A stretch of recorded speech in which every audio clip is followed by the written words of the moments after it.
pho, instead of drinking. Shawarma.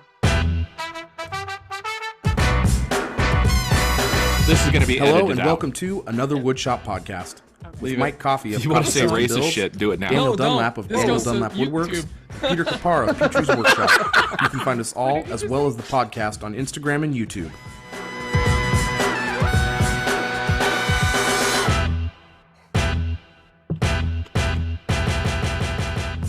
Welcome to episode 141 of another Woodshop podcast, where this week we are joined by a slab meister, a laser queen, a Victoria's Secret model. Oh, and look, Brooke's here too.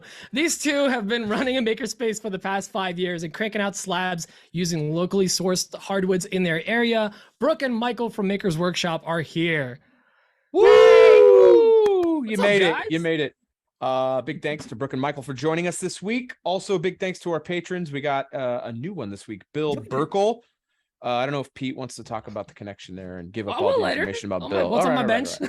I also wanted to say a big thank you to all of our VIP patrons. That is Alex Copajohns, Bill Burkle, who's the newest patron, Yeah. Jake Miller, Jake Conine, Justin from Calvary Customs, Christian Chung, Malcolm at Bossa Nova Woodworks, Michael Flickinger, Square Splinter, and Tim from Lock City Woodworks. Thanks for making that VIP list a little longer, y'all. We really appreciate it. You guys are so amazing.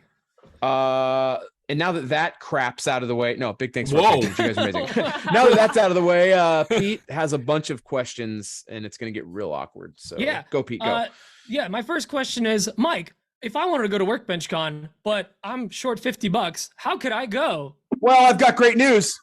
You use code AWP and you'll save $50. And actually, we make $50 and you save $50. So if you want to support the show, that's a great way to do it. Use code AWP. Win-win. $50 in your pocket, $50 in our pocket. How and do we we'll make probably this- use that $50 to buy you a drink at Oh, eight. probably, at yeah, we probably will WorkbenchCon. buy it. There you go. Calm down. How do we Anyway. make this a win-win-win I situation? just said it. Send We them a buy win them track song. one drink. We buy them one Sprite. It's not alcoholic. We can't afford that. Oh, yeah. I'll buy you a Sprite for sure. We'll no buy you problem. and drink. It's a Just dry show up. bar. Bring And your drink. receipt, because if you don't have proof that you used our code, we're not giving you anything. Pete, ask your creepy questions. All right, so the main question is, for those that don't know who you guys are, who the heck do you think you are? Give us your elevator pitch. What do you guys do, and what makes you so cool? I don't know what makes us cool, but whatever. We're Michael and Brooke, and we have a makerspace in just outside Boston, Massachusetts. Not with that accent, you don't. And we do a lot of digital fabrication. I'd say that's probably more our specialty than anything else. And we also try to work primarily with salvaged. We work pretty much all with salvaged wood and found material. And recently we've gotten into salvaging local lumber, drying it ourselves, milling it ourselves, and all that. Is there anything? What does salvaged lumber mean? Oh, that's a good It's, question. stuff that came down in, like storms, like Yeah. trees that came down in storms, stuff that's not taken down for the purpose of making into lumber. So, like, is that like in urban areas or In Or our just case, anywhere? It is a fairly suburban area, and it's suburban? just kind of like Suburban. yeah. So we just kind of take it out wherever it comes down. If it's offered to us, we take it. Yeah, basically. Most of the stuff around here goes to the chipper immediately. Just because Yikes. real estate's just expensive here. So drying wood and processing lumber takes a lot of real estate. So as a result, and there's a lot of trees here. If you've ever been to Massachusetts, there's just a lot of them. So as a result, it just gets chipped up. What a bummer. Yeah, big bummer. How'd you guys fall into that with doing They all fell. Michael knew a failed. guy. Oh, you know a guy. So Yeah. Michael, how did you even get into that, and like what? Can you take me through the process of, like, now you guys are sitting on like slabs for years now at this point? You've been doing this for what, 2 years? I think we're in 3 years now 3 years? for that. Yeah, So how did that whole five thing years start? for the makerspace, Oh, and then 3 years for the milling lumber. Yeah. I started small. 1 year when I was doing like my spring cleanup after the winter, I went out, got all the branches, cut them up on the bandsaw, and then kind of put them together to make bigger pieces. Just a bunch of like stripy glue up boards and stuff, and had fun doing that, and then thought that may be fun to try with some big sticks. bigger Well, no, pieces. You Yeah. knew a tree guy. Yeah, and guy that I grew up with that lives down the street from us, he does the climbing style tree removal. Arborist. So I, talked to him, and he, kind of dropped off a big pile of logs at one point. He just offered them, and so Michael just said yes in typical Michael fashion, and like I was like, okay, Figure it out as whatever. we go. Yeah, pretty much. And it was a huge stack. Like we were definitely not in over our heads. We handled it tremendously well, obviously. But She says Obviously. now, years later. did I tell the story about how I almost died? Please do. That's what we do here. I think we're distant enough from this that it's like okay to talk about, because I didn't talk about this publicly ever because it felt a little bit like Did you off choke on color. a sausage? No, it's Dan no. did. That's Dan's story. Dan You're almost getting died confused, choking Dan. on a sausage. I'm He sorry. blacks out and forget who's telling This is an stories actual sometimes. thing. It's No. Dan's origin story. Yeah. So like the spot, we just had them dropped off at our yard, like at our house. And the spot, when Michael was like looking at the yard and being like, and his friend was like, where do you want me to put them? Michael was like, right over there at the top of a slight downward slope. I'm The envisioning Slight A downward slope. I'm envisioning like a small suburban like Yes. Yes. yard, You're, Yeah. and all your neighbors are gonna be pissed. And it is Yeah, we have, definitely at an angle. Like it's angled. It's not a flat It's yard. not like a distinct hill, but it's like a slow, long downward slope. That's Yeah. like my life. Okay, continue. So I obviously put them at the top of the slope. Michael was like, Where else right, would you put them? right up there. Thank you. And so it That was way, when you pull one, they roll down. It's like, so yeah. what happened, I just got a new car and I was really excited about it. It was like an electric car. And I was like, look at my cool new car parked at the bottom of the long hill. Mm. Okay. Oh. I think I know where this is headed. It gets worse though. It gets worse. So anyways, the Prius is gone. No, this was my car after the Prius. I had a Okay. Prius and this was my first car that I purchased myself, picked out myself, and I was really excited about it. And so Michael had a tractor somehow. I don't know Somehow, where Michael like you don't know where the and tractor came from. I don't know where the logs came from. I don't know where the tractor came from. I'm just really supportive and happy to be here. And so Michael starts moving the logs around as you do to line them up with the mill or whatever. And this was the end of the day too. So we'd been successfully doing this all day and we're tired and sweaty and whatever, which I'm sure doesn't help. But you moved one of the logs ever so slightly. And it was a really straight one. And it just slowly starts rolling. And it didn't click to us, I don't think, till this point that we were we put the logs at the top of the hill. It hadn't clicked. That didn't seem like a problem. And so it starts rolling down the hill. And then what did I do, Michael? Try to stop it. Yep. Yeah. Which is what you do. My car. And when I tell you, I was it's gonna crush my car. That's my car. I love that car. And in my brain, I was totally strong enough to handle this. There was no reason I could why, see that. me throwing my entire body in front of this log, was good. It was a legitimately great solution to the problem. I'm also imagining this log was only 18 inches across. And you're it's gonna crush my car. No, it wasn't. It was big. It was actually It was about 12 feet long and at least 24 across. It was Oh, huge. that's a So big we're one. It was a talking big log. It was about 1,000 pounds. A couple dents. Big 1,000 dents. pounds. No, and Brooks the tractor- maybe a the buck tractor 20 could at the not- most. I had it. I was that's my car. And so I was Michael needed to physically hold me back. Physically, I think you ripped me on the ground and it was Stop you it, were you'll yelling. die. You were yelling. You were oh my God. Stop. And then and it grazed my arm. It skinned my whole arm. It was that close. And Michael needed to physically bear hug me and pull me down to keep me from getting crushed. Because I could have died. But Jeez. anyway. So, anyways, you guys sell slabs. Yeah. And it did hit my Interesting. car. It still hit my car. And I was mad at him about it. But anyway, it was Cars are fine. meant to be beat up. I cried after and it was fine. But yeah, anyway, we sell slabs Right. now. We learned from that lesson. We were wow, we're stupid. And then Don't put the logs at the top of the hill. I still put them at the top of the hill. I just don't park the car at the bottom. Move the car. That's it.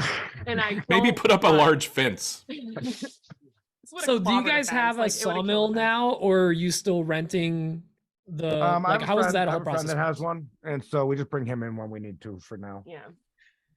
We're hoping in the spring to maybe move towards something more permanent. And it's not a nonstop thing, right? You guys do them in batches. We do them in Batches. batches. We can do a lot in, like a 3-day weekend.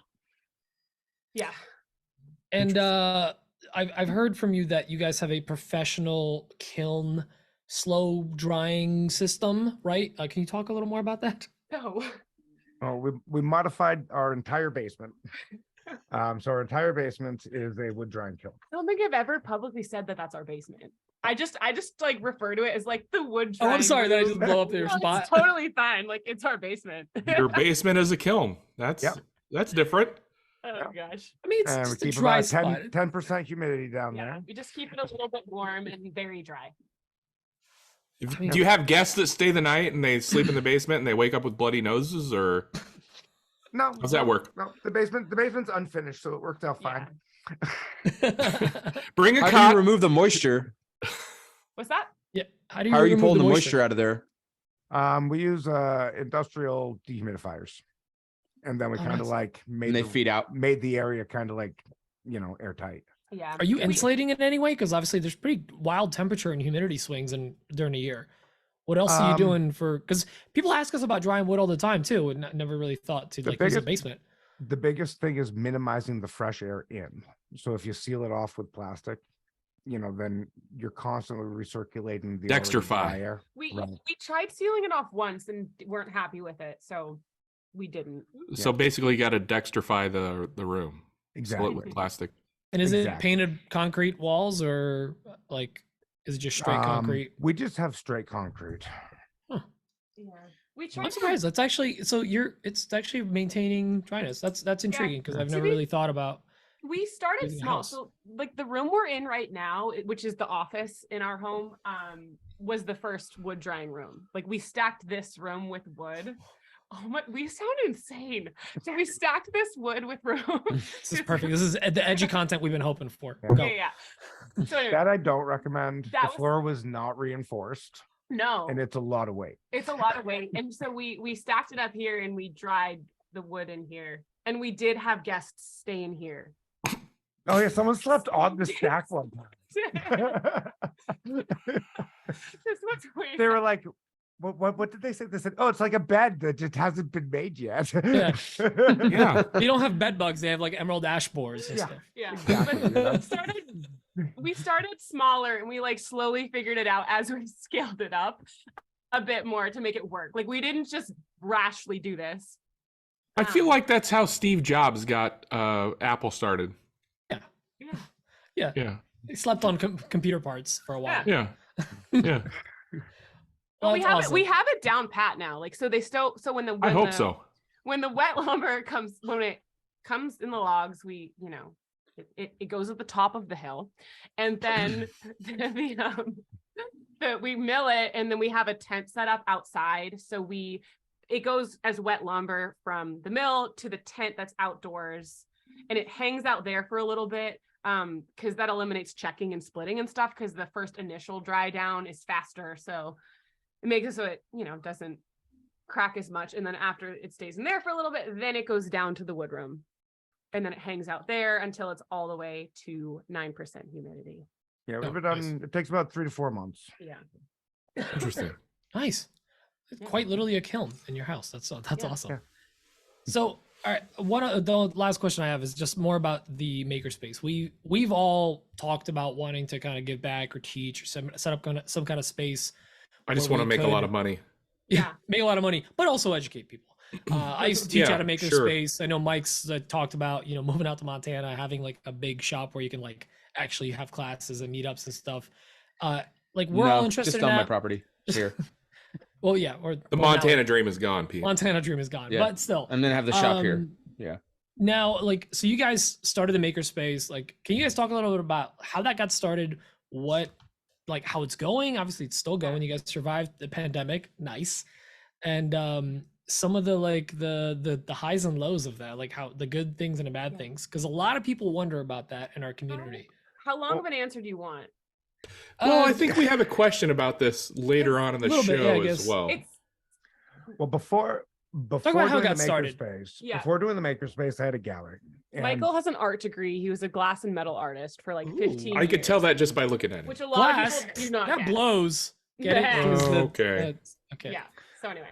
So I had done a gallery, and after doing that for about 5 years, and with the impact of like Amazon kind of taking over retail, it became the least creative thing that I ever could possibly do, because it just turned into like buying other people's things and selling it. And the whole point originally was to like make things and then sell it, you know. And then before that, I did a lot of craft shows. I did about 50 craft shows a year. And the whole idea was, well, if I just have it in one place, I don't need to like move it around and set it up. And it just didn't go that way. So long story short, when I kind of woke up one day, I'd read an article about makerspace. It was the first time I'd ever heard of them. And I went to Brooke and I said, all right, so I read about this thing and I want to close the gallery and open one of these. Yeah, basically. Yeah. You wanted a CNC machine. You said and- you were like, I saw these things called CNC machines and I just think it's so cool and I really want to do it. And you got a Yeah. 5x10. No, we did No. not get that one originally. We got an X carve, Yeah. 1000 millimeter. That was the Yeah. first one. Um, Mainly because at the time they were, all over YouTube. Yeah, but at the time too, I was working, I wrote curriculum for schools. That was my original career. And at the time, like STEM ed makerspace wasn't really a buzzword, but I basically wrote STEM curriculum, makerspace curriculum for schools all through Massachusetts. That was going really, really well. So when Michael was coming with this like rash thing of like, I'm changing everything, we're making a makerspace, it actually was kind of a logical step because I would travel to other schools. So having a home base that could then be the back end support for the education program made a lot of sense. So it was like, all right, well, it kind of helps what I'm already doing for my job. So if you want to change what you're doing for your job drastically, like, let's do it. And I think that's why we had the boldness to just pull the trigger and do it. But we liquidated the first business, and that's what funded it initially. Because people asked us that a lot. Yeah, so we had like 10 years of inventory that we kind of built up that Yeah, we just kind of fixtures. liquidated and turned into the initial equipment. That was a nice little kickstart. Mhm. Yeah. Good stuff. Very cool. We'd never watched YouTube, or like we didn't know about the maker community at all at the time too, which like people tend to be Well, surprised by. welcome. You Hi. guys will fit right in. All right. Well, I guess that's it for the questions. Mike, do you want to play that thing, and then we talk about things? Are you talking about this one? Yeah, let's talk about What's that. Let's on talk my about what's on our bench. I'm There gonna it throw it is. to Dan Okay. first. I Like, want to hear tell me. about. I want to hear about. Oh, did it lag out? It A lagged little out, but bit. that's fine. It's We still fine. heard it. I'll fix it. Nobody will know. We We're won't gonna talk do a about what's it. on the bench Fix it in segment. post. Fix it in post. Fix it. Nobody will Dan, know. Damn. Dan, what's on your bench? Tell us about why you're mad about doors. What's on my bench? Oh my gosh. I want everybody to take a seat. So Uncle Dan's got a little story to tell. standing. Grandpa Dan? Grandpa Dan. Grandpa Dan. So everybody knows that I've been working on this giant white oak door for some time. I haven't been working on it the whole time. It was going in a new house, and basically there were constraints because I was waiting for the builders to get their end of the deal up before I could deliver the door and the door jam and whatever, what have you. So anyways, I got this door delivered back in December 16th, as a matter of fact. I have records. Delivered this door. Everything is done. And I'm waiting for the client to pay. Waiting. And I'm sending them reminders. This thing needs to be paid. No other work will be done because they have other obligation, or I have other contracts with them to do other projects. And I'm like, nothing else is going to happen until this door is done. Well, today they decided to give me a bunch of excuses and tell me that things are not good with the door and blah, blah, blah. So I just put my foot down and I said, well, here's what I'm going to do. I'm going to take the deposit that you paid me for this other project. I'm going to apply it towards the door that I just delivered. And I'm going to wipe my hands clean of this, and I'm going my own way. I'm done. I'm not dealing with you guys anymore. I've had enough. Fleetwood Mac. That's what happened today. You can go your own way. I feel like I need to put the audio of that like right over that. You have the power. Just don't demonetize us. So 1.4 seconds. That's all you the can white oak door is out of my life. I'm not dealing with it anymore. If anybody wants any more info, they can reach out to me. The big giant panel doors that I was going to do for that client that I've talked about in the past, that's not happening. That got terminated. It's the word I used. I'm terminating this invoice. Ooh, ooh. I like you assertive. This is nice. I shared with you guys the email I sent them, right? Yeah. Well, I felt pretty good about that email. Anyway, I'm also working on the cherry bed. That's almost done. Actually, I kind of wanted to like brainstorm with you guys a little bit here. I need to make the slats for that bed, and I'm trying to think of a really lightweight hardwood that's not poplar, and I was thinking alder. Alder is like a really lightweight, nice hardwood. Can you guys think of something else? A queen size bed. I got to ship this to North Carolina. So, I need to use a nice hardwood for the slats that go across that hold all the weight of the bed. And, it's got to be cost efficient. Does it have to be a hardwood? It doesn't necessarily, but I can't think of a wood that's lighter than alder. I hate to suggest this option, but IKEA makes a slat system that is like sprung up. That is sprung somebody up. else brought that up I last talked week, about right? it last week. Yeah. Oh, did we? Yeah, I somebody just brought mentioned it up. it to him about getting it from there because you're right. It's already pre-sprung up, or you can get ones that are just like 2 sets of them. But, because you're doing. you're talking center rail. How wide are the slats going to be? That remains to be seen. I'm thinking Like an inch or two. They're probably like an inch or two. No, I was thinking 3 or 4 inches actually. 3 or 4 inches. Yeah, I whatever think it these are is. 3 inches. You're talking about very minimal weight, no matter Yeah. what, dude. I wouldn't let the hardwood species. You're talking probably like the difference between 10 pounds and 12 pounds. But don't Really? You discount think the IKEA ones, Yeah. man. Like I'm they're not already doing pre-cut. IKEA. I feel like You that's don't a have cop to out. know. You're just getting the slats. Yeah, It's a it's separate cop-out, box at cop-out. IKEA. It does. I would also not do it either. It is. Brooke it is does thinking. feel I like a want to hear what Cowards. she's thinking here. I'm just thinking anything but poplar. Yeah, that's what I'm thinking. I hate poplar. I freaking hate. too. Yeah. Hate Soft maple. Soft It's maple? significantly Ash? lighter than Maple. hard Is maple. ash that light? Am I making Ash Ash is is pretty not light. light. Pretty dense. Yeah, okay. It's Ash lighter is not than light. Ash I is pretty generally- light compared to Ash like is not oak. light.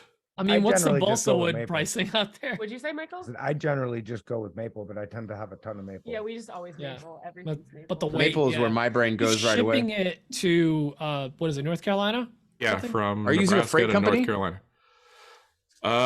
You're breaking it all down, huh? It's a full Yeah, breakdown. it's going to be a situation. flat pack situation. I might do like 3 boxes with pirate ship. Yeah. It's a tough one. Anyway, I'm probably gonna wrap that up tomorrow. I think I'm probably gonna go to Liberty Hardwood and get alder. I think I just really like alder. Standard Dunlap answer. Been working Etsy? on Etsy orders. Inserts. Inserts. That one bow insert, ties. you're right. The Laguna F1 insert that you made was like really pretty. Dude, that was luck of the draw. I just pull out walnut from my rack and I cut it up and I get walnut really rough sawn and I don't know what it's going to look like until I plane it and sand it and everything. And I cut that one up and I planed it and sanded it and I was like, holy shit, this thing is really nice. I kind of wish I would have saved it for myself, but instead it went to believe it or not, it went to Mitch over at Horn Dog Maps. Oh, really? Yeah. Nice. So congratulations, Mitch. You won the zero clearance insert lottery. He's a good dude. I like that guy. Anyway, that's my week. I want to hear what Brooke and Michael are up to. Yeah. What's on your benches? Your workbench. I've been. What are you doing a lot working of- on currently? Yeah. Well, yeah. There's a big one coming up for us. There is. Talk about it Trim. if you Oh, can. You're like right. going in full blown like renovation mode soon. Yeah. What were you gonna say though? was gonna say lately, I haven't really had much of anything on the workbench. We were playing with a new laser the other day. But Yeah. other than that, it's just been kind of like cleaning and getting ready to do this big bathroom renovation. Because like when you do a big renovation, like in our own home, Mhm. that's going to be like the personal project for like a solid 3 months for you, Michael. But like we have to clean. We were realizing like, oh shoot, we have to reconfigure the entire house because it's like attached to our bedroom, so we can't sleep in our bedroom.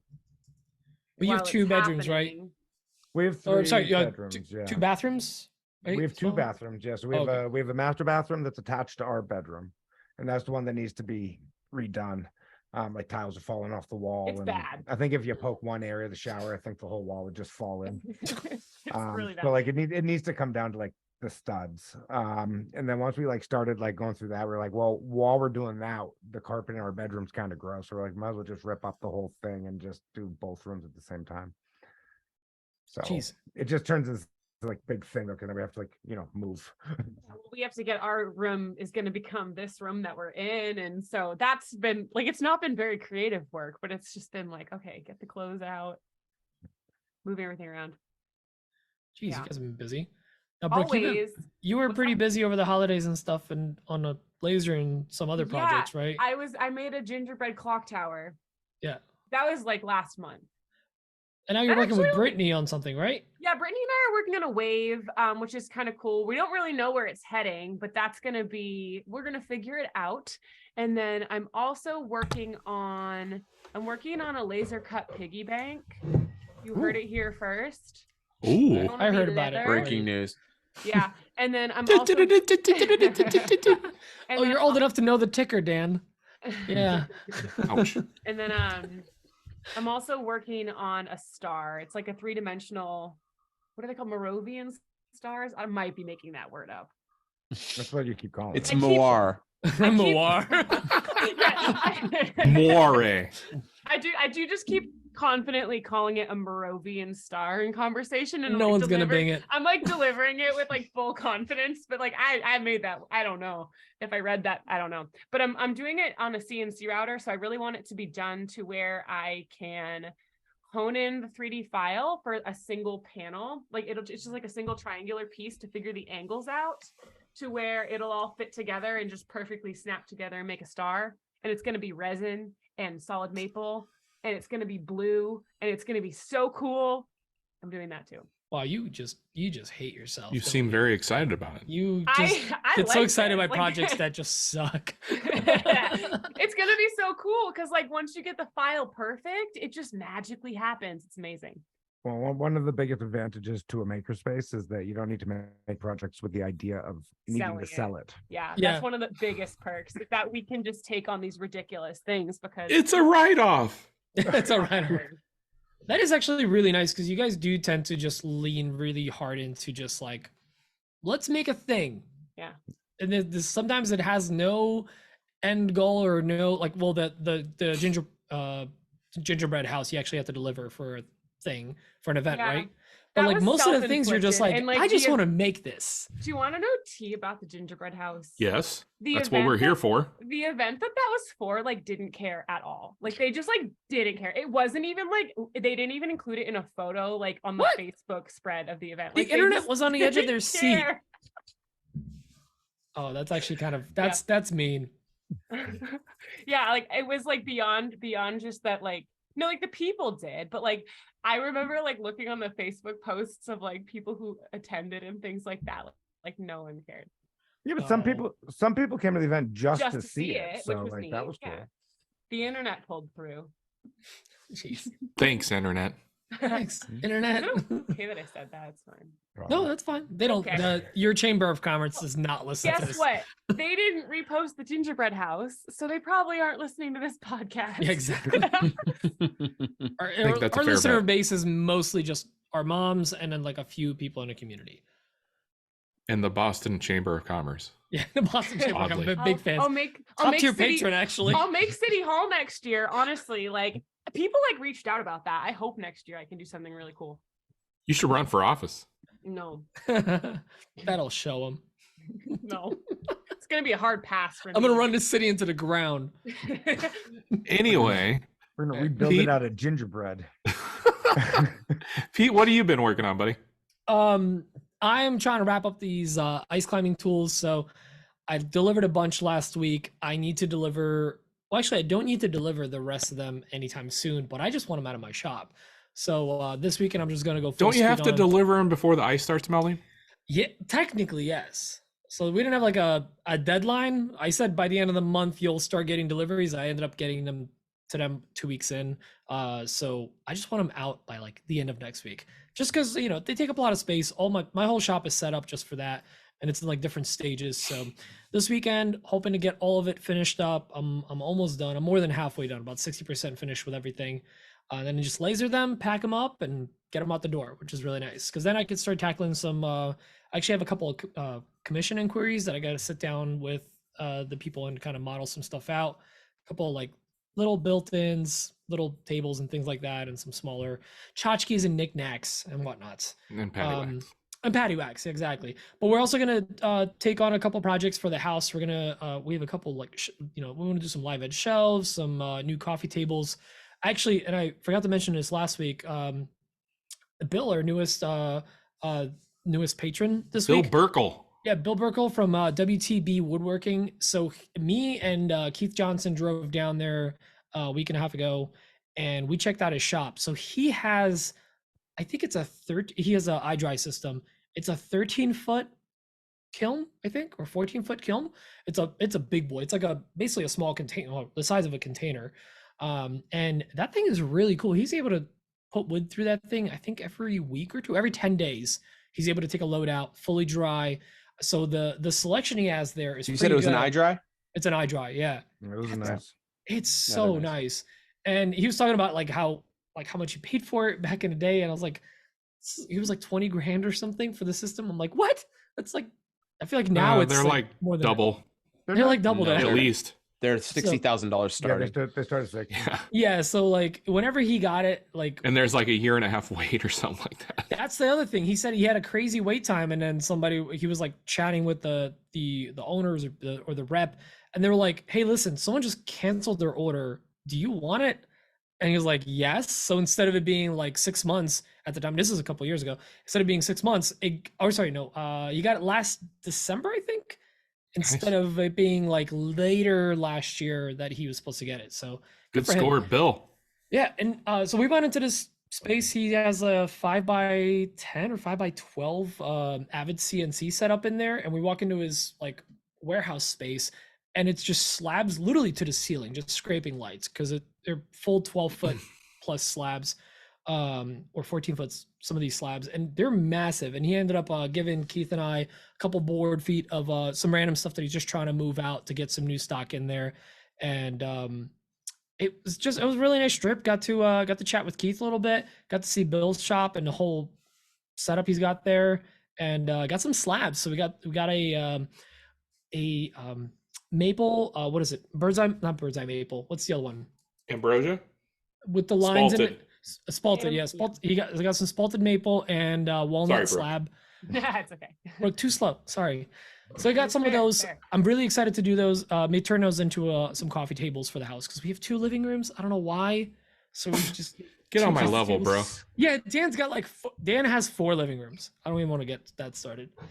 But Jeez. aside from that, Instagram's Amateur been hour over actually here. really one of busy. them- Is one of them called the parlor?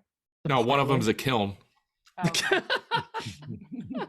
Oh. Touche. So I set I hate like setting New Year's resolutions, but I set them and I'm trying to stick to them.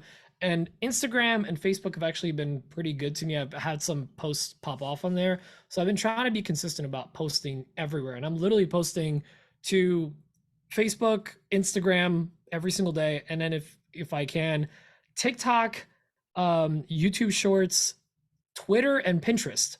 I'm posting as many things as I can. I'm trying to stay consistent. I'm literally tracking it on a spreadsheet. And it's already kind of paying dividends. I'm having a really good run so far. I had some videos pop off, and I think posting consistently has kind of kept the wave going. So gonna ride that wave as long as I can. I've seen some good growth.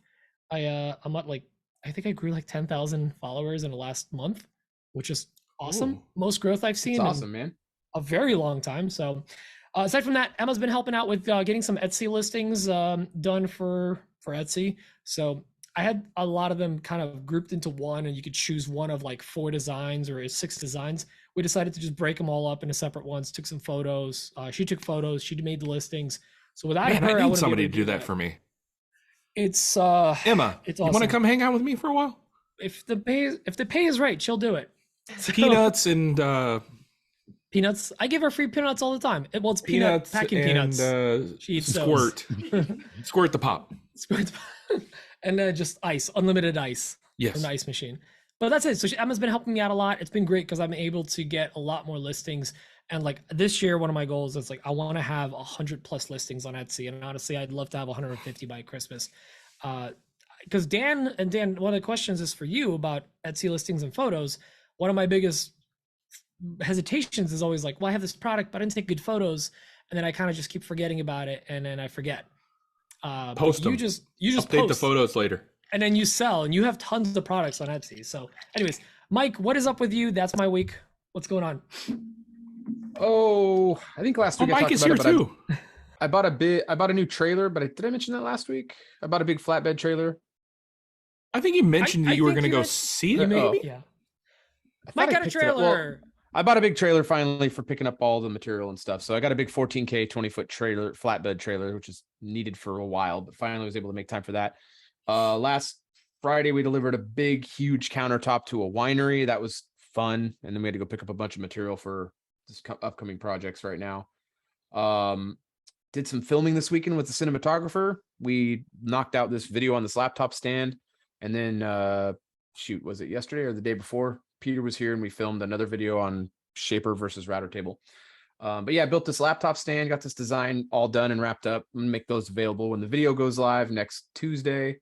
And then I've been working on a chair design because I want to have a line of chairs and bar stools for my store and for my interior designer customers and a few of my other wholesale vendors. And prototyped it a few different ways, got it down, and I'm actually done with the prototyping process now. And I'm actually in love with this chair design, and I'm very excited about it. So The taint shelf is very nice. it's a nice gooch cabinet. So no, I'm really super excited about this chair. A lot of my interior designer customers are very excited. I've You got some look other really vendors nice. that I work with that are very excited too. And it the just came seats are out really 3D good. carved, So, right? yeah, the seats and the seat backs are 3D carved, Oh, and super cool. the legs, yeah, and the joinery is all done. The pan router, they're super nice. We can slap them out fast too. So we're trying to come out with a really good like price point to offer, direct to end users and then through wholesale as well. So a couple of my interior designer customers, they actually have brick and mortar stores as well, and they're going to be carrying them in their stores. Oh, cool. So I'm creating a line card with them. Peter, my cinematographer, is going to be coming. We're going to be taking photos. We're going to create a line card for them. And then my customer will be able to use those graphics that we create to put their logos on there to have the line in their stores, like an in-house like line of furniture. So I've got the mid-century modern version done, which is the one I worked on. And then we're doing a farmhouse version as well. Which will be 2 separate lines. So there'll be the dining table and the bar stool. And then we're trying this farmhouse style table that we're working on right now. This is like the 4th time I've built this design. So I think this is going to become an in-house offering that some of my interior design clients will offer for in their house and then through my store as well. So we're working on that. Also working on this cabinet, which actually I probably shouldn't talk about that yet. And then finished up some signs for the shop. Finally got some stuff. It's been kind of like really well paced in the shop right now. We're just That's good. You finished the year like real slammed. real nice. Yeah, the year was nuts last year, and then but we had so just to kind of go, I talked about it on Instagram a bit, but like my biggest customer changed 2023 projections, and it cost me a lot of money per month. I lost out on a lot of money this year, so I had to pivot the company a little bit. It's gonna be fine, but unfortunately, one of my employees got the brunt of that, unfortunately. So he's not, as long as you didn't get the I have keen no of work that. for him. So he's not like, yeah, I have no work for him, unfortunately, currently. So I've been spending the last week essentially just lining up a lot. I mean, we have work booked out through like June, but not enough to keep 3 employees busy. I have enough work through June to keep 2 employees busy, not 3 employees busy. So losing those projections kind of was a kick in the pants. So just kind of managing labor is a pain in the neck. But so we're moving forward with that. But looks like there's some big news coming on that in the next few weeks. So we have some big meetings coming up where we might be picking up some new, actually much better programs that are more in line with what we do here at Coffee Custom Builds, because we lost this shelf program that frankly was just more of like a good cash flow job, but not a project we actually love, where now we might be like a landing very another production like type Yeah, I situation. mean, I didn't do any of it. The guys did it. I hated being any part of it. Matt loved it because Matt loves repeatable stuff, like repeatability. It was all done on the CNC, and it's just all like super, like not my style. But it looks like we're gonna probably land this other big table project with them. So we'll be doing the coffee table line with them, and we'll be doing a dining table line with them, which will probably equal out to something more in our wheelhouse anyway that we'll enjoy a lot more. So looking forward to seeing what that next meeting is about. So and then something that happened last. So a client, this family, when we were podcasting a few years, when we first started podcasting, there was a fire up in this area called the campfire, and a lot of people lost a lot. And Yes, I a remember lot of that. houses were burned Remember down. that? And a family had reached out to me about a year ago. They had a Doug fir that was 50 inches in diameter on their property that had to come down. And they had reached out to me about That's getting 2 over 48 getting it for slabbed. all the listeners. Right. They had reached out to me about getting it slabbed, kilned, and then turned into like 20 pieces of furniture. And so we're actually in slab form now. So they're air drying now before they can get into the kiln. We're waiting. They're going into a DH kiln, a dehumidifier kiln. So they aren't going to be ready to actually throw in there for probably a few months, because they need to get down to like 25% before we throw them in there. So they're super wet, but we're going to get those going, and hopefully we can start on that project. We got everything kind of dialed now, and everything's actually really moving forward on this thing that I've been like coordinating in the background for over a year and a half. So I've been coordinating getting these logs off their property, getting them to a slab yard that I work with, or actually I've never worked with this guy, someone I'd never worked with. And so we're working on that right now. And it's going to be a lot of cool pieces of furniture for this family's cabin that just finally got rebuilt. And then what else we got going on? We're doing a bathroom vanity, which is the first. I've never done one of those before. So we're going to be doing a bathroom vanity. Wood, for a like wood client. top, or We just got a cabinetry? No, we're not doing the top. We're just doing the cabinetry. Oh, okay. I've got you ever heard of Mosaic? Mhm. Yeah. Justin The uses software Mosaic. Yeah. So I have so I have Mosaic. I've had it since IWF, and I'm finally gonna be able to use it. I literally built their vanity in Mosaic in about 8 minutes, and it shot all the stuff out to Aspire for me to cut everything out on that list, and everything's ready to go. Part lists and everything. It's dope. So Nice. I'm actually really excited about taking on more built-in stuff, because I'm working a lot more closely with my my installer friend, who's a general contractor, who's been doing all my installs for me. He's going to be taking on more of that. So we're actually going to start looking into taking on like kitchens and stuff. So Neat. because that other CNC is coming, work. and I don't really have a need for that other CNC now that we're not doing as many shelves as we were. So I'm like, I'm going to just put this thing to work doing kitchen cabinets. So I think we're going to start going into built-ins. So see what happens. That's good money Nice. in that. So anyway, that's Sweet, what's going dude. on with me. Lots of different things going on right now, but You always don't guys have wanna very jump into much going questions? on. yeah, That's all I have going on. it Let's get actually into is way questions. less stressful than it was like a month and a half ago. Like could December tell. was the worst it's ever been in my life. That was insane, but it's all good now. So, yeah, let's jump into these. Well, I'm going to read these questions first.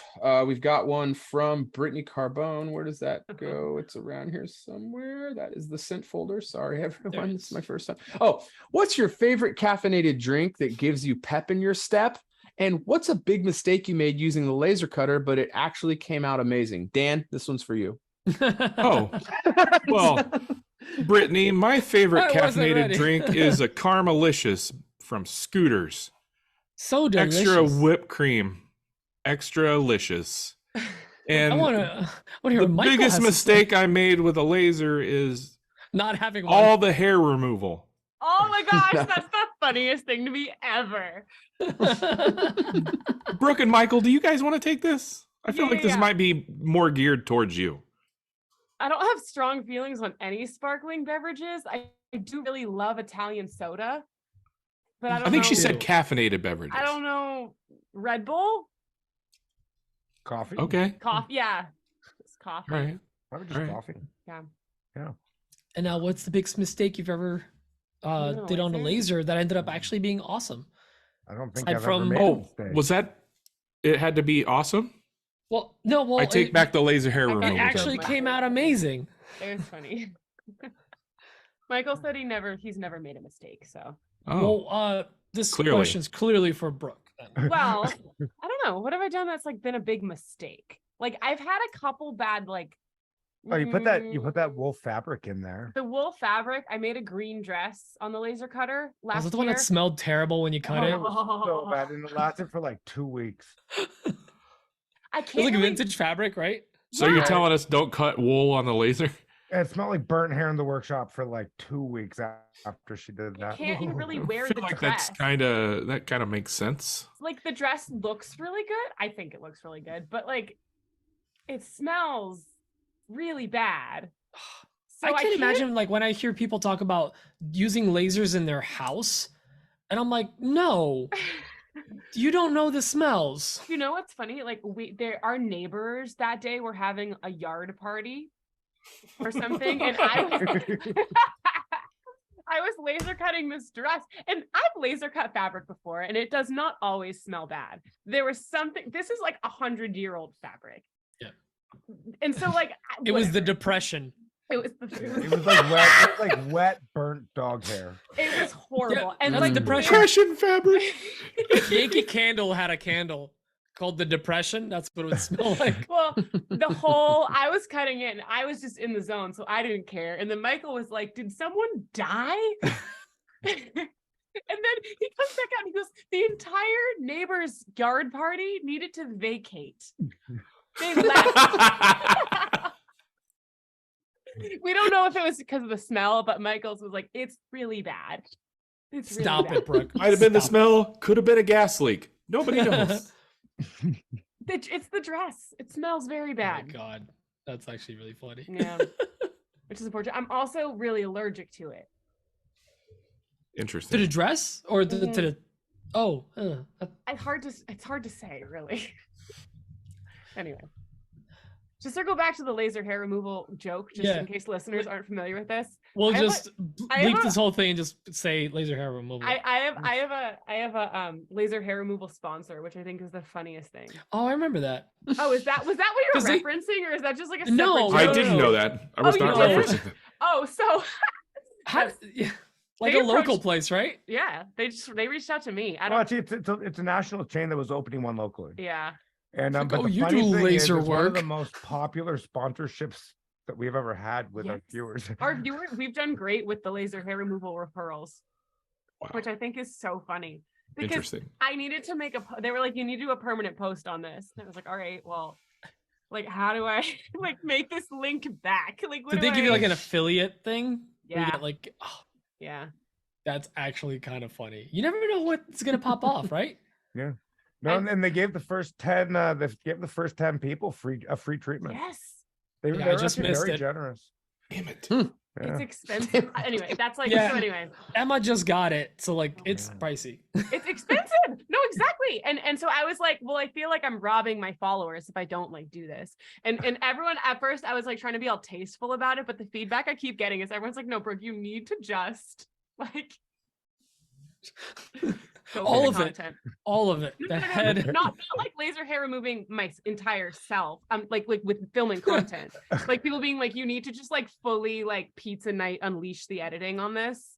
And just like Pizza and night. just like be yourself and go to the laser hair removal place and like film a masterpiece. Master Anyway. pizza. Yeah. Interesting.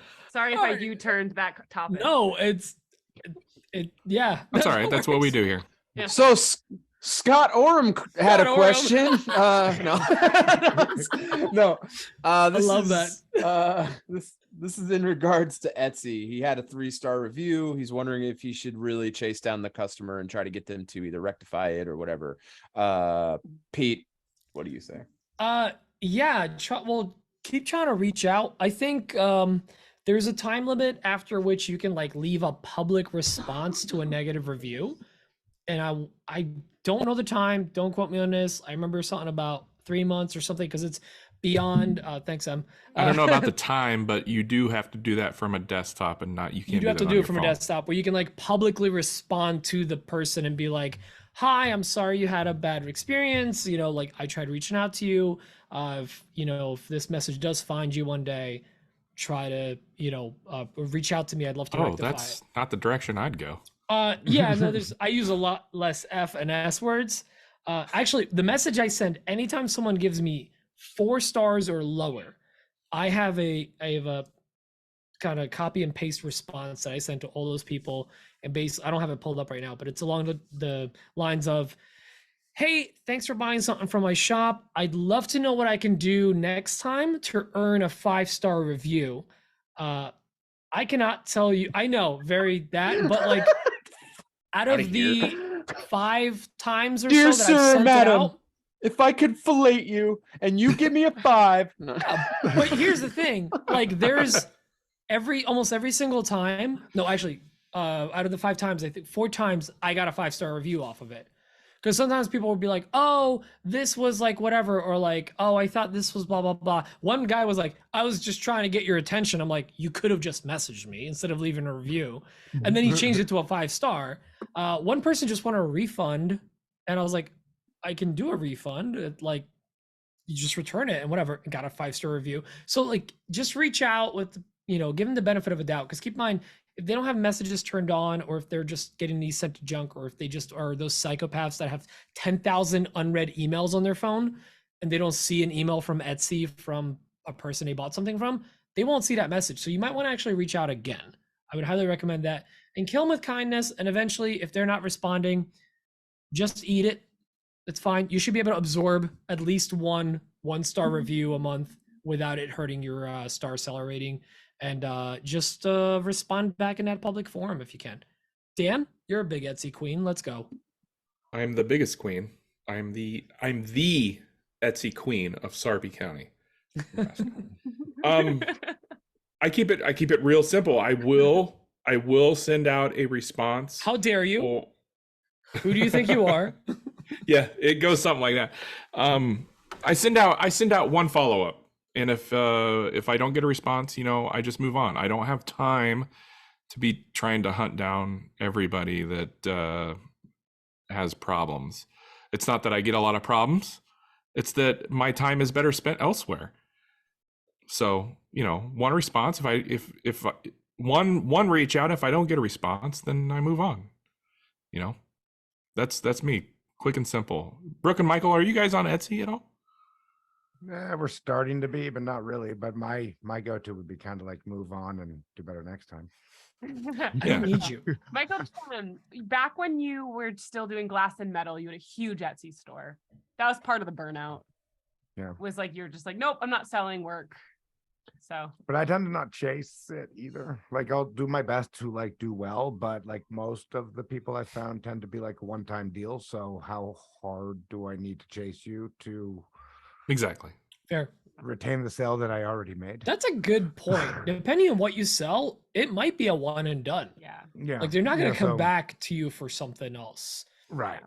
Yeah.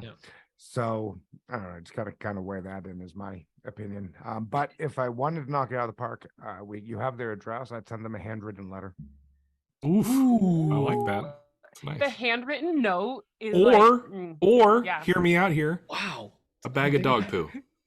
That is if you get no response from the handwritten note. Yeah. Okay. Yeah. It's called the Yeah. Nebraska Follows hello. with a nice package. Yeah, and you gotta put okay. Michael, coffee. What do you say? What say So you? reviews tend to go like these few ways. You get no review and they loved it. Uh-huh. You get a review and they loved it because they know kind of who you are on social media a little bit or something like that. So they're feeling they're helping you.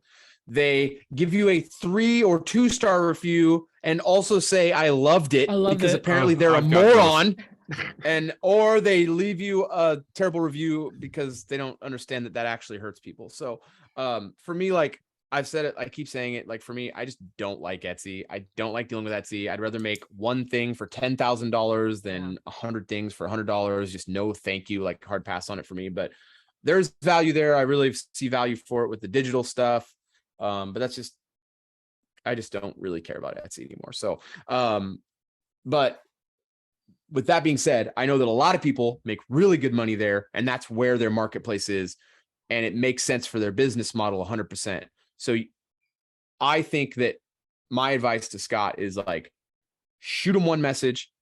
Hey, this is affecting my business. Can you please, what can we do to correct this? And if you don't hear anything from him, do not lose sleep over it.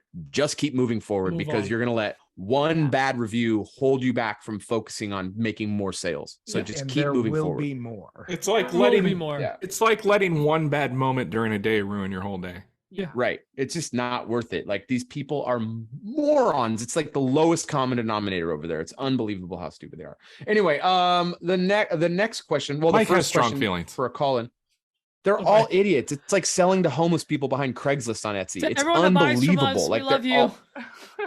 Yeah, thanks for the $3.99 digital buy. Daniel Taylor. What is up, AWP? Daniel Aldridge. It's your favorite Daniel Taylor for Taylor Custom Crafted. Anyways, quick question. Let's discuss boxes for shipping. Aside from Uline, because I'm not quite ready to buy in bulk yet. Reason being is I'm doing a bunch of different one-off things. It's not like I've got 20 of the same size cutting boards to ship out at once.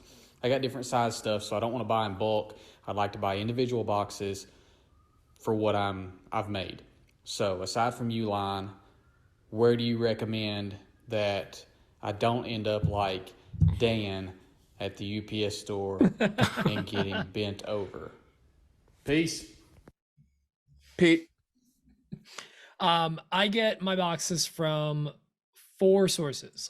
It's Uline if I'm doing a massive bulk once a year big order, or I'm desperate for a very custom box that I cannot get anywhere else. I'll go through them. Staples for a while was one of my go-tos as well, because they were stocking them pretty well, but then they started adding. Can you get 1 or 2 at a time from Staples? You can get. I think that was his question. You don't have to buy bulk. Where can he get boxes where he doesn't have to buy them in bulk? I think he's talking about bulk, like, because Uline you need to buy like 100 plus to make sense. It depends on the size. Yeah, but like I was getting like, because so the last one was Amazon, and then Granger was another one that's more, I don't know if that's everywhere. I know we have them in Jersey here, so they're basically like a business supply store. But Uline, you get like bulk. You'll order like a couple $100 to a couple $1,000 worth of stuff. Uline's also nice because you can set up tax exempt if you have an LLC or a business, and you can basically get it delivered. If you get it the right time of the year, free shipping and tax exempt is really nice, because then you're just paying that sticker price that you see on their site. But for most supplemental orders, and actually in many cases, I get lower prices at Amazon, and for certain things still Staples, but not as much. But I would recommend, if there is like a sometimes even a restaurant supply or a business supply store in your area, try to inquire there. And depending on what kind of boxes you need, you might be able to get a really good local deal.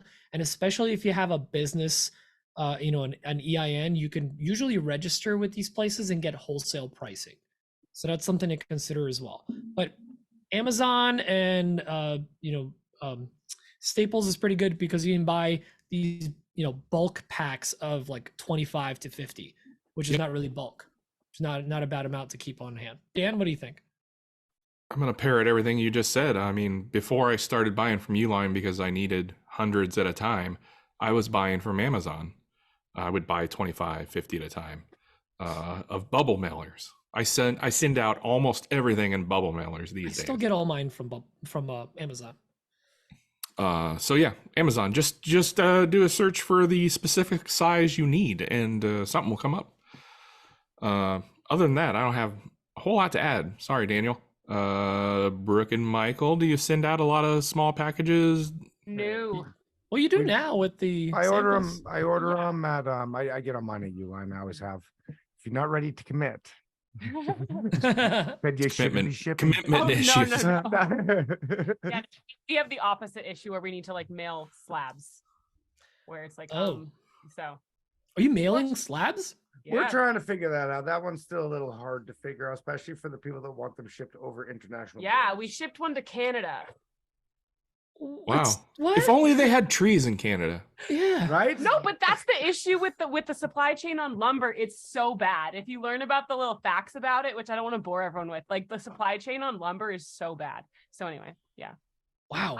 Unfortunately, They used to have trees in Canada, but unfortunately, Not they anymore. moved them to the United States. they ship them all to Massachusetts. They're all tied up at the border. But and then we ship them back up to Canada. But Yeah. unfortunately, for smaller like lots, high quantities of a singular thing, I don't know that we have much to contribute. Yeah, my go-to would probably be Amazon, though. Amazon. Mike? Mike, what about you? I buy everything off Uline and Granger. I don't really, but I do get some bubble mailers from them, but I actually find that the pricing is better on Uline whenever I do like one of my orders.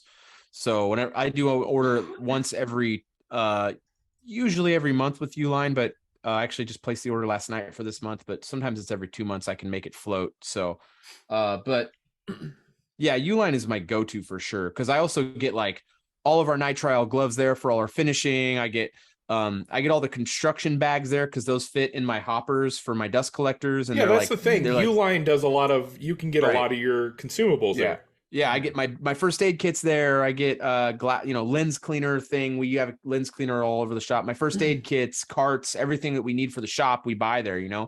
The orders are always big, so it's like a few grand a month from Uline or whatever they like that, like do- every month. They do free shipping. So if you get the catalog sent to you, they do free shipping events where you're not paying for shipping because the shipping will Right. tip you over the scale a lot of the times. And if you have Well- a business license, get the tax exempt if you can in your state. It makes a huge difference. Trust me. I think if you're not spending more than like $1,500 a month, the shipping will tip it. But if you're spending like $1,500, $2,000, like anything over $1,500, it doesn't.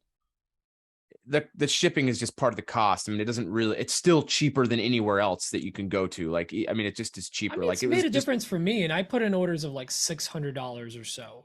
Like yeah, $500 that's what I was saying. Like $600. $1,500. So like when it's like $1,500 and you pay like $180 in shipping, you're looking at like less than 10% or whatever of the cost. So it's still cheaper than if I go to Granger. Like if I need plastic wrap, because we're shipping pallets out of here now. Like we have freight trucks coming to pick up like 10 pallets a month. We go through quite a bit of pallet wrap now and stuff like that. So it just depends on what you're getting there. But Granger is a great spot. Yeah.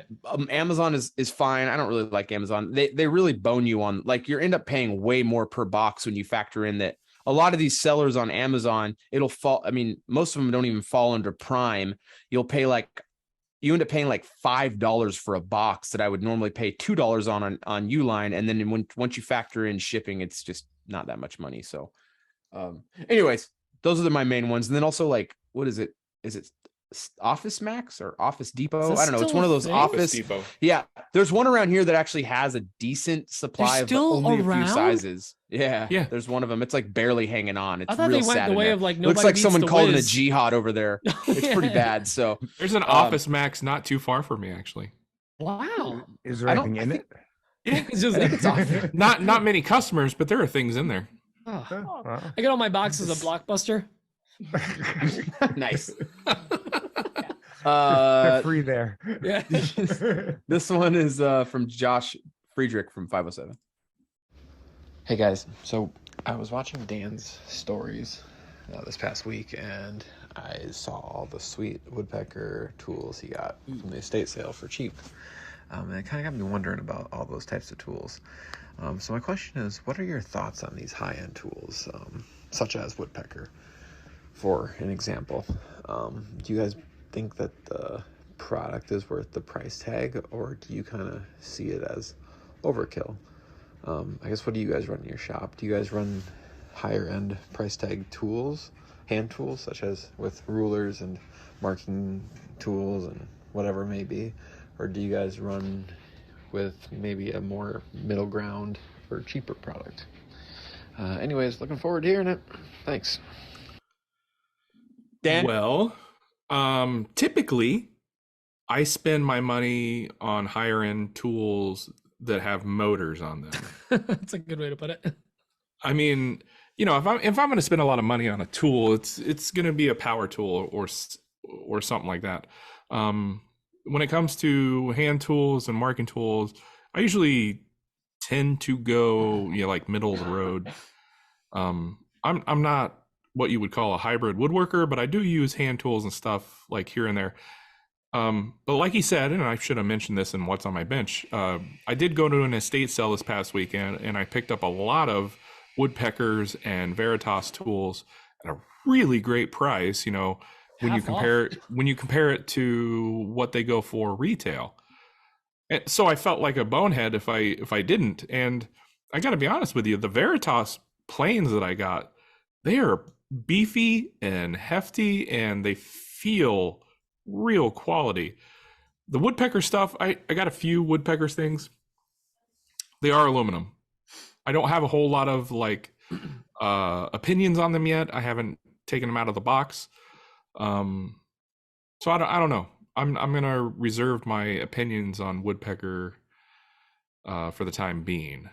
I want to hear what Mike has to say.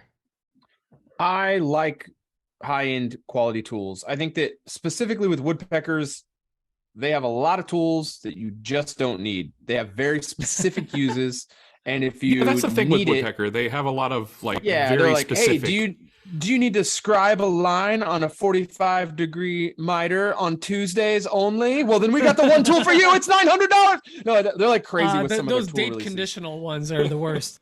Yeah, those ones are the worst. No, but it's like they have some very specific use tools. However, they are aluminum, but I carry mine. I mean, like my Paolini square, I have them on me all day long, literally all day long. I use them all day long, and They're I actually accurate.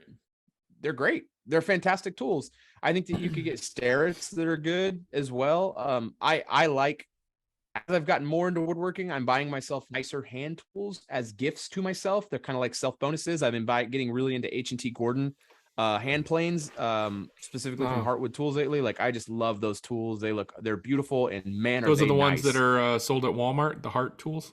Yeah, Heart Tools. These H&T Gordon tools are like amazing. Like, I love it's a lower nice, end Bucks Brothers.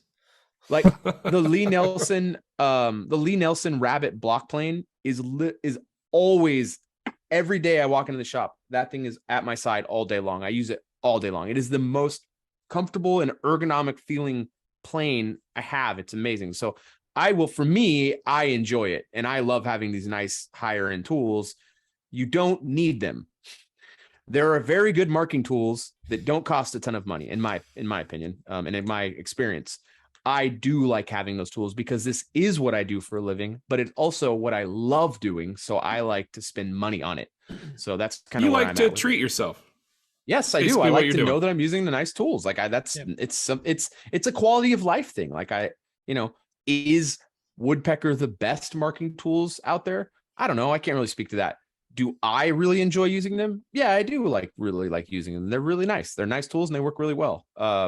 There's other tools that I also keep around the shop that are really great too. So, and as I've gone more into woodworking, I find myself using hand tools a lot more, especially as like my business has focused where I have employees that kind of handle like the automated tooling now and the production stuff. I don't really do much of that anymore. I kind of build all the one-off stuff, which is what I want to do. Mike's the old codger in the corner building furniture. Yep. Yeah, I just want to build furniture all day long and run the business. That's all I want to do. So leave me alone. Yeah, you guys go build it. Pete. I agree with you. See, the thing that woodpecker has going for them is that they have a wide selection. They have all the stuff, and yeah, it's not for everyone, but if you need a specialty tool, they probably have it. And like Mike said, the longer you're in something, the more you start to be like, well, I can just get the whatever, or I can get this nice thing. Like, I find myself now, most of my marking tools are old machinist tools that I got at flea markets and yard sales. And they're great because machinist tools are just reliable and solid and always dead on. But now as I'm looking at new items, I'm like, well, I'll get the nice thing, the nice one. And then, at the end of the day, some people just like brand loyalty. They like them all red, they like them all black, they like them all green, whatever, it doesn't matter. Like they want a certain brand in their shop, and there's nothing wrong with that, because you know what? It's your income, whether it's disposable or the shop's paying for it, whatever. Treat yourself. Brooke and Michael, what do you guys think? I have most of the woodpecker stuff. As an example, I like nicer stuff, and especially having the makerspace. I think having nicer for us is important because people are coming to do their hobby. So if we only have like the cheap shit from the dollar store, they're gonna leave pretty Aldi quick. chisels. Right? Yeah, exactly. They're good. The Aldi ones are good. My only negative thing that I can say about woodpecker is I don't love their rack systems. Everything takes up a lot of space on the wall if you use the stuff that it comes with. Yeah. Yeah. Other than that, With I their love the little tools. latches to keep everything in place. Yeah. It's too much. Good. Yeah. I think that's... Yes. Yes. Great. Yes, all the yes. This next one's from Braden from Little Bug. Hey guys, it's Braden with Littlebug. I've got a question for Brooke and Michael tonight. I was scrolling through y'all's Instagram, and it's very clear that y'all are comfortable with a lot of different types of tools and a lot of different types of mediums when you're working on projects. So my question is, what process or what medium did you find was the most intimidating before you started working with it? And what kind of advice would you give to somebody that was looking to start with that process or that medium that you had wished that you knew before you started with it? So hope you guys have a great night. See ya. Guys and gal. So the first tool that we got when we switched over to the makerspace was the laser cutter, and we had all the tools kind of like stacked up in boxes as they arrived in here. And our daughter at the time was like 10 years old, and we let her pick one tool for a setup at the house to like play with, and she picked the Glowforge. And I'd never used a laser before. I'd only like barely heard of them. And when you look online, they make it sound super scary. They're like, have a fire extinguisher, big buckets of water, glasses. Like, if you don't vent it right, you will die from chlorine gas. So like that felt pretty intimidating the first time. And I think that the biggest advice that I can probably give is, if you have something that you're interested in, like obviously heed the safety warnings, but everything with a grain of salt. Like, don't let it like stop you from trying. Yeah. I also think it's about taking it in bite-sized pieces. So at this point, we work with a wide range of things, but I think each individual thing that we tried different, if that makes sense, as we got going, was a small step, and then it just accumulates over years and years and years. So to like pick something that's intriguing to you, that's a small step, and that you feel like is a healthy amount of risk that you feel comfortable with. Because if you're feeling like you're overwhelmed with something, you're not going to be safe with it. True. You have to be feeling calm and confident. So, no one can answer that but yourself. So you need to be thinking like, do I feel like I can handle the situation if something does go wrong, or am I just too uptight about this right now? And then dial it back and try something simpler. Yeah. I like that advice. That's very good advice. Or have a friend, like just have someone looking over your shoulder. Like that's another makerspace thing that I think we take for granted a lot, is that even though we like own the makerspace, like we often have people around us. So I'm like, I figure like if I'm doing anything that stupid, like someone's gonna say something. At least call the ambulance. Awesome. Maybe you shouldn't put the logs at the top of the hill. Dang it. That one always gets us. Every time. When will we learn? This is from Malcolm at I think it was Bossa Nova. Boston of the Woodworks. Hey guys, it's Malcolm at Bossa Nova Woodworks, and my question this week is about a project that I'm working on to create a wireless charger for my iPhone, but holds the phone at a 45-degree angle. So basically I have two pieces of 4/4 walnut that I've already milled and cut to size. I want to be able to embed one piece of walnut at a 45-degree angle into the other bottom piece, but within a groove, almost like it would be if it were 90 degrees, it would be a dado. and I can't quite figure out how to cut a groove like that, a through dado, with the tools that I have. So I don't feel like it's a dado stack thing. I don't think that, I'm not exactly sure how I would do it with a router. Could you guys give me your opinion, weigh in? Should I just find a different design, or is there a different way to do it I'm not thinking of? Maybe I'm overcomplicating it. Thanks. Dan? Oh, Also, I want to thank each and every one of you for your advice and Jason. Appreciate all of that. I got my ticket, and I hope to see all of you there. Also, for all of your listeners, if you use coupon code WoodenMaven, you save $50, AWP. and Shar will follow you on Instagram. See ya. jeez. What a Shar shill. Dan, what do you say? So it sounds to me like he's wanting to make a 45-degree dado. No. Yeah. So if that was my goal, what I would do is I would use something that would take tiny bites at a time, whether that be a table saw. Whoa, Table words are hard. salt. Yep. Table salt.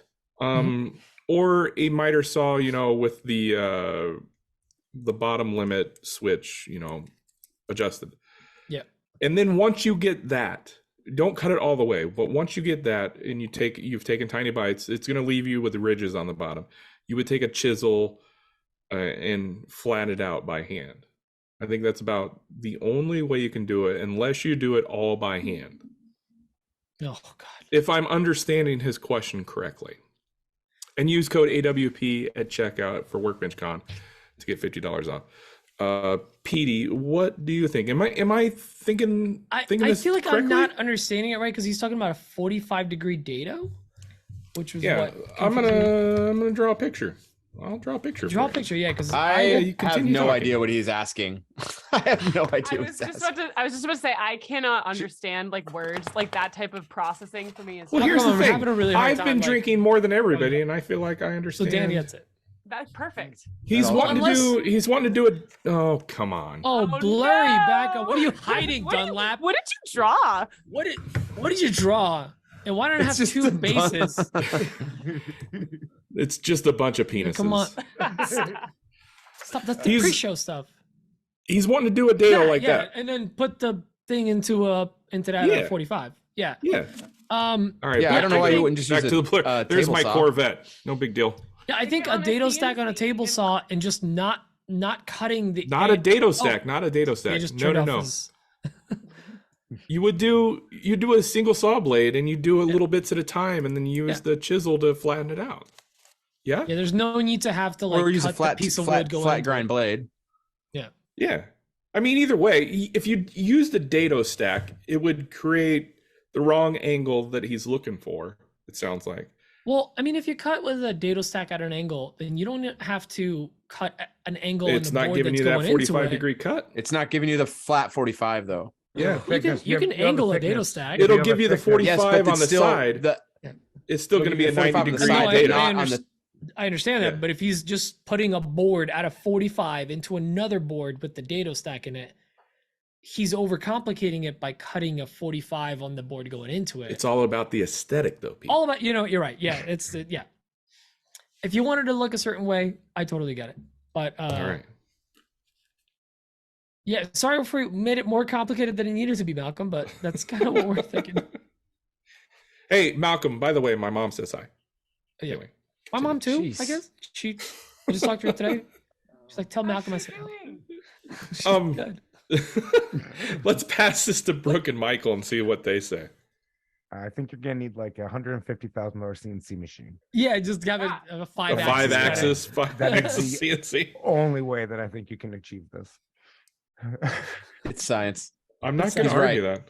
I'm not going to argue that. This is why charging stands are so expensive. Yeah. The next question is from Michael Lydon. All right, I'm gonna try the voice note thing and emailing it since the phone number gets Yeah. me in trouble. Michael.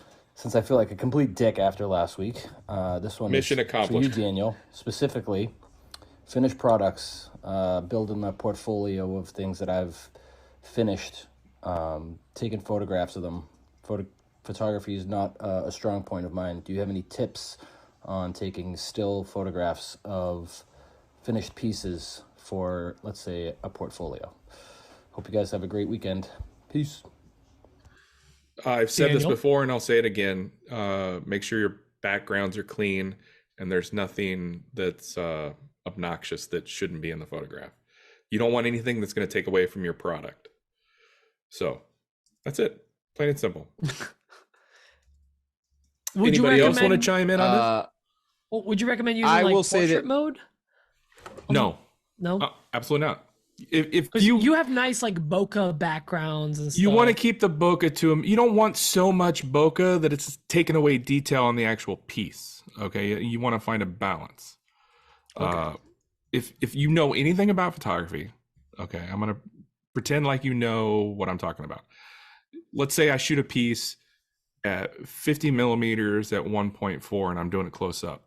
That's going to give me a focal plane of about 1/8 of an inch.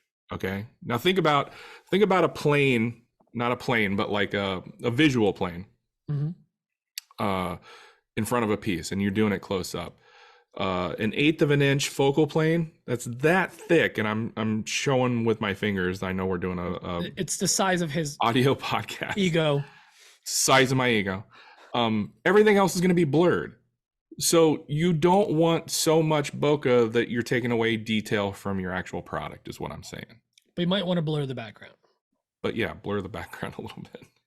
Mike, it sounded like Mike Coffee had something to add. I had nothing to add. I just said that we're actually in the middle of designing like a photo staging area finally that I need it. So Peter, cinematographer, we're coming over. We're going to build like it's going to be the white roll of paper thing, but we're going to actually like set up a ramp so the paper like falls down transition. in a sweep. So and it's going to be 10 foot wide. Yes, yeah. So we're actually designing that. Like I did it already on the CNC. Like I designed it on Aspire today. So we'll cut out the arches, put them at the bottom of the wall, and then anyway, we just need a nice photo area, especially with some of the things we're trying to accomplish right now. So they're very important, and asking people like Dan who actually know how to use a camera is an important thing to do. Reach out to people in the community who know how to do that stuff. Don't ask me about camera questions. Send all your camera questions to Nick Key over at Key Woodworks. Thank you. Nick Key at shopsounds.com. Yeah. Anyone else have anything to chime in on this? I mean, No. I would say like if you're doing a lot of product photography, maybe set up like Mike said, dedicated station, but something smaller. I do actually sell little backdrop stands if you want to make backdrops of like, you know, a faux countertop and then like a background. And I actually had someone on one of my purchases, they left a positive review with a photo of the backdrop, and the backdrop was a blurred photo of a background. Like they had an artificial bokeh in their photo because the background was blurry. It looked like a kitchen in the background. Another little tip that I'm going to give you is people like to be able to visualize that piece in a space. Yes. So even though you have a clear backdrop and you're going to so let's say for instance, you have a side table, you're going to take pictures of it and you have a clean white backdrop. People also like to be able to see and visualize that piece in a space. They like to be able to visualize the size of it. So if you could take that same side table and put it next to a couch or something, or wherever you envision it being, and take a nice clean picture that way as well, that would be very helpful. Yeah. Show it the way they would use it. You have to realize that people are, you have to show to the lowest common denominator sometimes. You have to assume that nobody can visualize anything, and you have to spoon feed everything to people. So keep that in mind. The next message is from Thomas. Good luck understanding this. French. Hi guys, Brooke and Michael, sorry. I had to say the French variant of your name. Alright, so my questions are simple for tonight. What is the biggest challenge of opening and having a makerspace? Did you have any catastrophic failure with a customer, like, I don't know, it destroys something?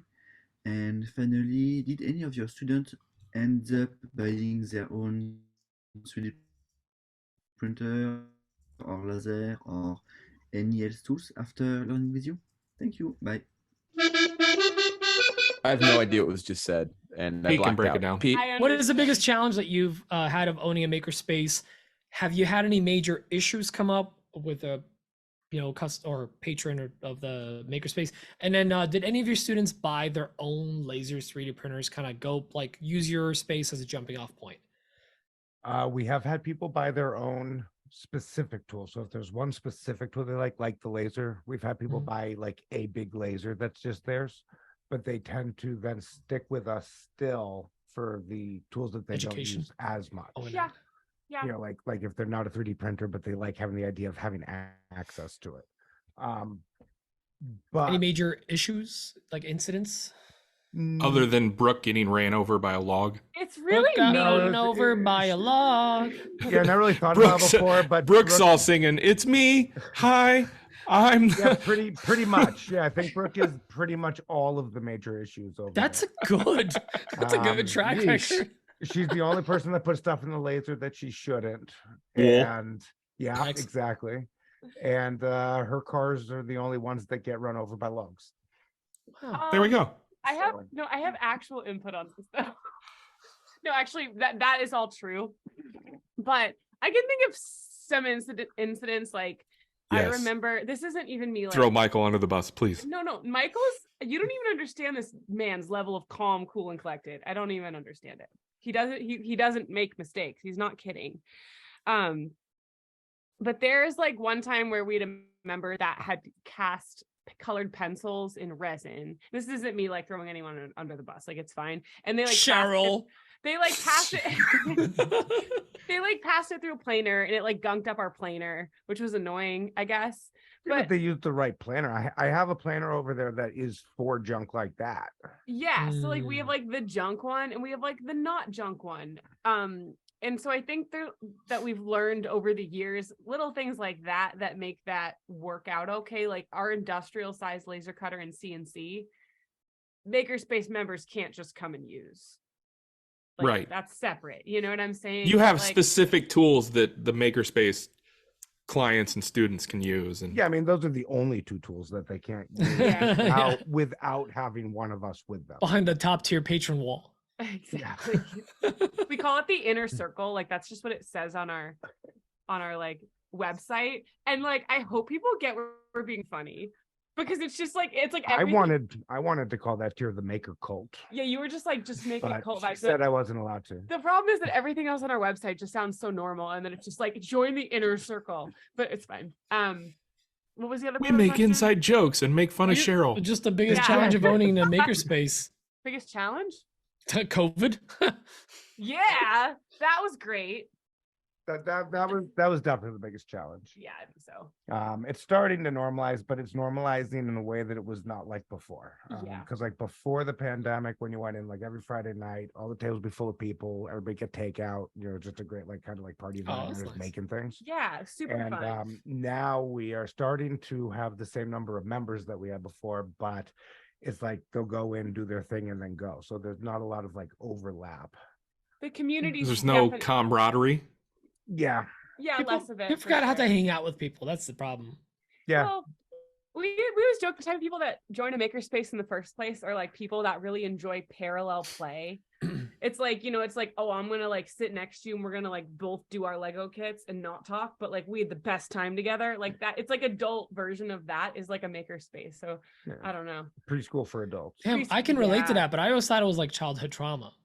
I don't, we don't need to. You can.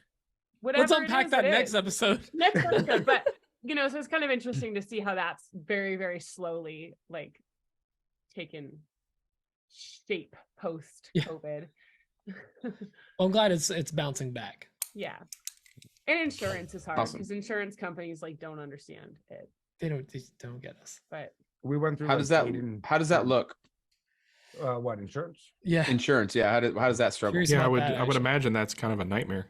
The hardest part was finding an insurance agent that understood what we were doing enough to be able to like convince the underwriter that it wasn't so bad. Right. I was gonna say like even like give us a quote. Like that was, I remember that being challenging, as a lot of people were just like, this is something I've never seen before. Bye. But like the insurance agent that we ended up with, he actually came to the space. He spent like 3 hours there just like observing and being a part of it and like fully getting what we did. So and then, instead of making a snap judgment and saying, no, you got randos coming in and using Yeah. your spinning blades, no. It's a hard yeah, pass. no, We and needed, then like, and we then he needed a actually saw talked. stop. That wasn't a choice. Yeah, we had to get a saw stop. But other than that, we can have pretty much whatever we want. And he talked them into basically kind of as a trade school. Oh, fantastic. Nice. So Smart. Is here's another question real quick. Sorry. Yeah. Is that insurance? Is that like an outrageous like expense? I mean, To me, think like- it is, but it's like 4,000 a year, so it's not horrible. It's not like Well, that's That's reasonable. pretty reasonable for what you're doing. But, I think Yeah. but right I now was we have, thinking like, thousands 20 a month. Yeah, no. But right now we only have like 20 members. 20 to You know, 30. so 20 to 30. 20 to 30. So Yeah. it's just kind of like, it doesn't change though based on the number of members, you know. So like at the peak of pandemic, when we had like not that many members at all, it was a lot. Yeah. Mm. Right. Just slowly. That makes sense. Right on. All right. I Thanks think for we have sharing one that. One more question. Yeah, the We next have one? question is from Tim Megan. Megan? Megan. Mayagan. Tim M. Hey boys, Tim from Copper and Oak Creation here. So I'm building a new workbench. I'm having a couple drinks with Dunlap Ayo. while I'm doing it. What do you guys recommend for the best method for hold down? Mike, I know you use the match fit for a couple jigs and stuff like that, but what do you guys use on your workbench for hold down? I'd love to hear the answers. Thanks, guys. Anyone want to go first? I just use clamps on the edge of the workbench. Just basic, quick clamps. Super simple. I've been super using basic. Yeah, I do a lot of that. I've been using Armor Tool clamps a lot. I have that Armor Tool bench, and it's great. I think those clamps are cheaper made than they should be made. Like the parts kind of come apart on them quite a bit. That they, we end up finding parts and putting them back together. I think they should spend a little bit more time investing in their clamps and tools and stuff. They're a bit too cheap, but they work good when they're working. And then I use the match fit system a lot. I don't know. That's kind of mine. Michael, Brooke. I tend to use clamps, but only when I can't just use my hand. Fair. That tends to be Friction. my normal Friction. go-to. And then surprisingly enough, we also use hot glue a lot, just a little like down beneath the corner. Oh, like if yeah. we're doing like a sanding project or something, just to You just hot glue the piece down and sand away, huh? Yeah, hot glue. And then if you flip over canned air, there's a cooling compound in the canned air. So it instantly freezes But the it hot stinks. It There's smells also so other bad. things you can do with that. From Yeah. I remember when I was a teenager. Go on. We use it to cool hot glue. That's all at the makerspace. But yeah, that makes it so that the hot glue just dries very quickly. So it's not the workflow is actually pretty quick. Interesting. And then to get it off, what's it called? Just like I just use my multi-tool. multi-tool, with the scraper bit. Yeah, comes right off. And then it heats the glue a little bit, and then you can just peel it off. Word, Petey. What about you? I'm a big fan. Obviously, clamps is an obvious one, but I like quick clamps. The ones with the lever that you like when you tighten it more vertical, it gets tighter, and then you release it with the little button. I'm a huge fan of those. I got two of the large Bessie ones, and I use them pretty much every single day. They're so great. I actually want to make those little stops that I made for the Festool ones. I want to make those for the big Bessies because I use them so much because anytime you loosen it up, the head drops down and you got to retighten it with both hands. So I want to try to make a little stop for that. Aside from that, if you're making a new bench, Tim, I am a huge fan of like traditional, those like little like metal Hold fast. Hold fast, like we just like hammer it in and friction holds the piece down. Huge fan of that. I was going to mention that. Yeah, if you can build your workbench, especially out of softwood, like if you do pine or something, like it's fine too. But a hardwood really holds up pretty well. You just hammer it in there. That friction alone is so great. Tap it from the back, it releases, and just put little leather pads on the top of it so it doesn't mar up your workpiece. Those work so well. That system is not broken. It's been used for generations, and I still highly recommend it. Traditional work hold down systems are The best. I was gonna mention that one of these days when I'm a real woodworker, that's what I want. Dan, we'll get there one day. I want prairie dog holes and holdfasts. Yes. Prairie dog holes. Yeah, big fan of those. All right. I love dog holes. I like cat holes. Please stop saying Don't say dog. cat hole. Way worse somehow. So much worse. All right, that's all the questions. Is that all the That's all the questions? questions. Oh And my that's our gosh, we show. finally got through. Perfect way to end the show with a terrible joke. Real quick, if you want to go, if you're thinking about going to WorkbenchCon, you use code AWP for $50 off. Check Brooke and Michael out on Instagram and YouTube and TikTok and Pinterest. Instagram, Are you guys on YouTube. everything? I think assume, or Michael has an everything? OnlyFans too. Go check it out. Yeah, he does. Instagram, it's YouTube, TikTok, Instagram. Yeah, that's Boom. the three big ones. Not on Damn. Facebook. We are on Facebook, but We don't really do much there. You don't really care. Everyone's you legally can, on you Facebook. can Get it. follow it. Go find them everywhere. Go follow them everywhere. Give them some love. Show them what's up. No, anyway, big thanks to all of our patrons for supporting the show. You guys are awesome. Thank you so much. We'll be back next week for a new episode of another Woodshop podcast. We'll talk to you guys then. Thank you so much. Bye-bye. Love you. Bye-bye. Love you long time.